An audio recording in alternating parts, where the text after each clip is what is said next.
Welcome back to WSAV News 3 today at 11. Every mile has a story. This weekend, 4 young men from the Paul Anderson Youth Home will embark on a challenging 500-plus mile journey over 7 days.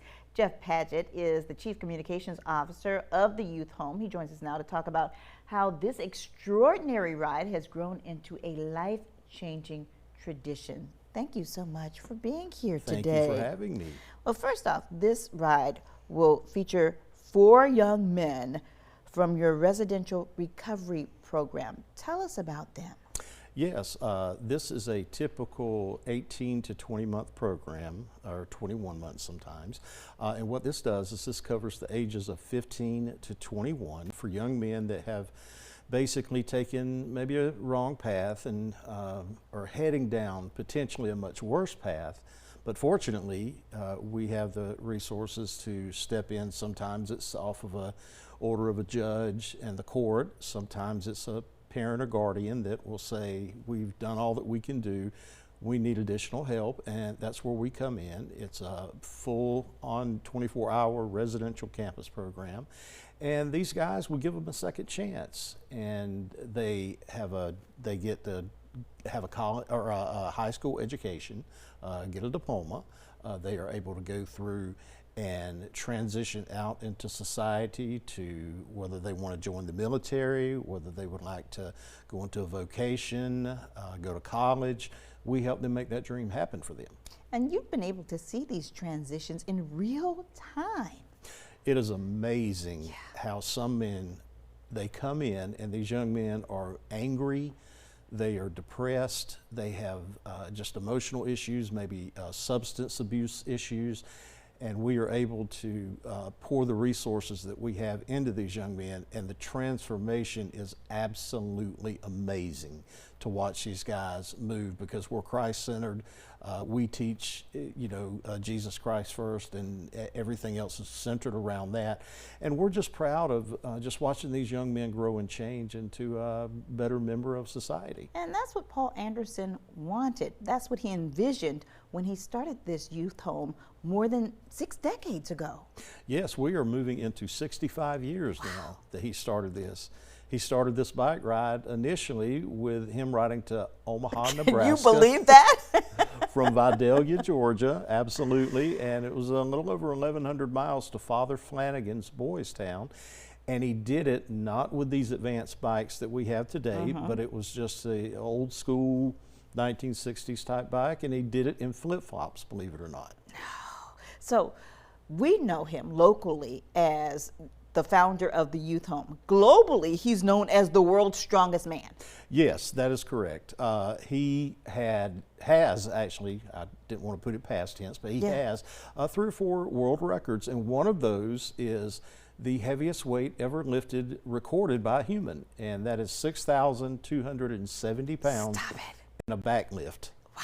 So yeah, pretty impressive, but instead of using his platform to merely demonstrate his strength, he wanted to have a greater purpose, and he dedicated his life to seeing these young men change for a better future.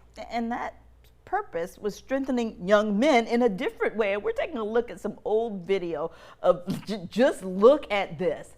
This is incredible. So tell us about Paul Anderson. Who was he? What was he like? Well, he was a gold medalist in the 1956 Olympics in Melbourne, Australia. His first 2 attempts to lift to get the gold medal, unfortunately, he was not able to make those lifts because he had a 104-degree temperature. Wow. He was extremely sick. So he basically said, God, I know you're probably not into making deals. I'm not either, but if you will let me get this last lift, I will dedicate my life to doing something to give back to you and to give back to just mankind. And the Lord allowed him, through his platform, he would go and do strength exhibitions. And what he would do is he went into a prison at one point and saw young boys, teenagers, incarcerated with adult hardened convicts, in essence. And he said that this shouldn't be. So I think that's where the launch and the genesis of the foundation and the program began. And he just knew that this is what God wanted for him, and so he said, I'm going to just let you open the doors, Lord. And through steps and faithful partners, we've been able to just see tremendous growth, and it's just a beautiful thing to observe and to be a part of. And you've been honoring him through this bike ride that you've done for the past, is it 21 years now? 21 years. This will be the 21st year. Yes. And these guys are going to ride over 500 miles in 7 days. And one particular day will be what's called a century.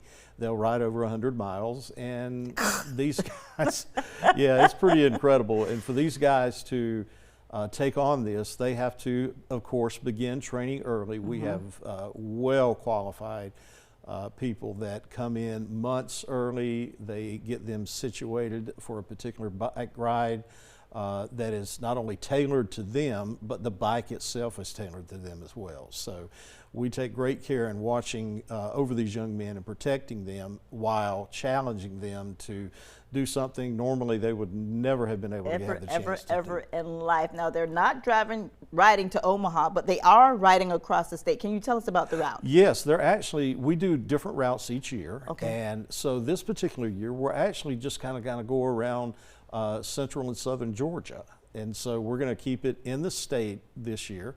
And, you know, we have churches and community centers and places that we have a wonderful administration team that goes in and sets this up in advance, meets with the churches, calls the churches, and gets that set up. So we'll, you know, the first couple of years, well, actually, I think it was maybe closer to 5 years, they would actually camp at state parks and different campsites. But now we will do the, you know, indoor lodging and whatnot. But it's a great thing because we meet wonderful people along the way. People that cheer these young men on, and we're just excited, and we just want to invite people to become a part of it and be involved any way they can. Now we have about 1 minute left, and you said something very important, that you need the community behind you to support you monetarily because, of course, you know, this bike ride they're doing and the things that you do at the youth home, they're not free. No, unfortunately not. Yeah.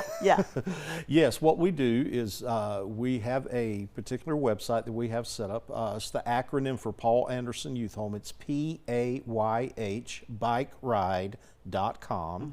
People can go online. They can read more about the event that we have coming up, and they can also make a contribution. No amount is too great or too small. We encourage everyone to be a part of it. And we just want to pour back into these boys so they can turn around and continue the legacy and pour back into others. I love that, Jeff Padgett. Thank you so much for joining us today. My pleasure. And good luck Thank to you for those having young me. men. I know that they will be exhausted once it's done, but it's well worth it. Yes, it is well worth it. Thank you so much for your time today. Thank you. You can find more information and see this interview again at any time by visiting our website, wsav.com/communitycorner.